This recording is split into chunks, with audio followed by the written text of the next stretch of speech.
ดีครับผมต้องนักขนาดพี่น้องเลยยังไงครับผม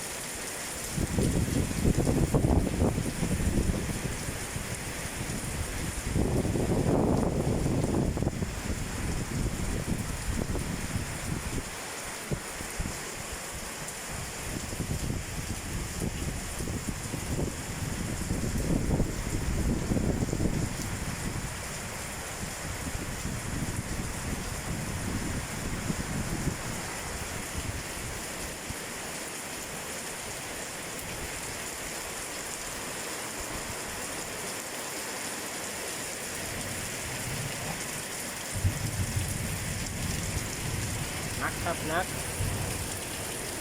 น้ำท่วมแล้วครับผม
น้ำท่วมแล้วครับข้างหลังคนละ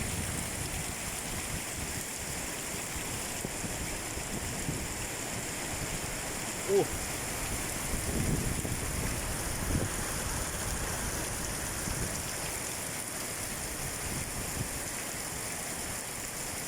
เอ้า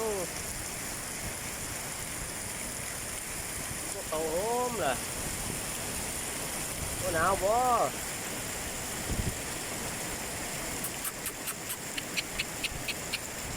โอ้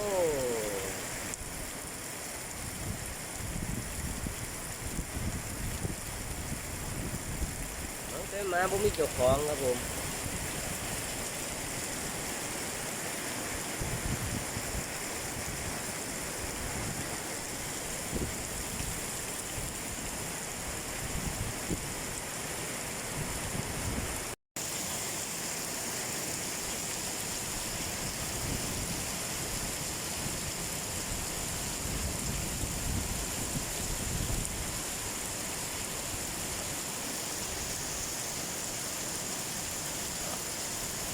ตกหนักครับมื้อนี้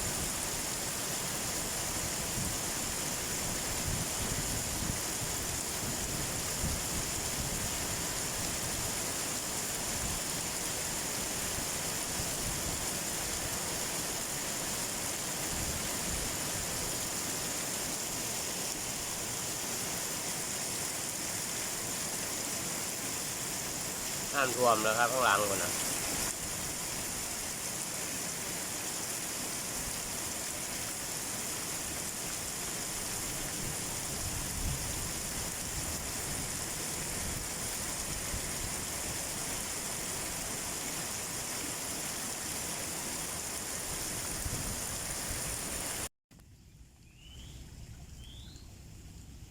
น้ำท่วมครับผม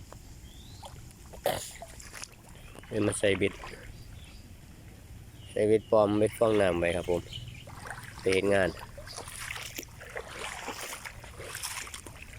กลับมากี่ไม่ยามครับผมอาจจะมีปลาไหลมีอย่างบ่ไปจากหลัง10 กว่าหลังนี่นะครับผมมาแรงกลับมาลุ่นน้ำกันครับเงี้ยไก่คือเก่าครับผมน้ำมันหล่นขึ้นมานะครับแต่เก่าน้ำมันลงอยู่ในคลองมันหล่นขึ้นมาครับผมฝนตกแห้งครับ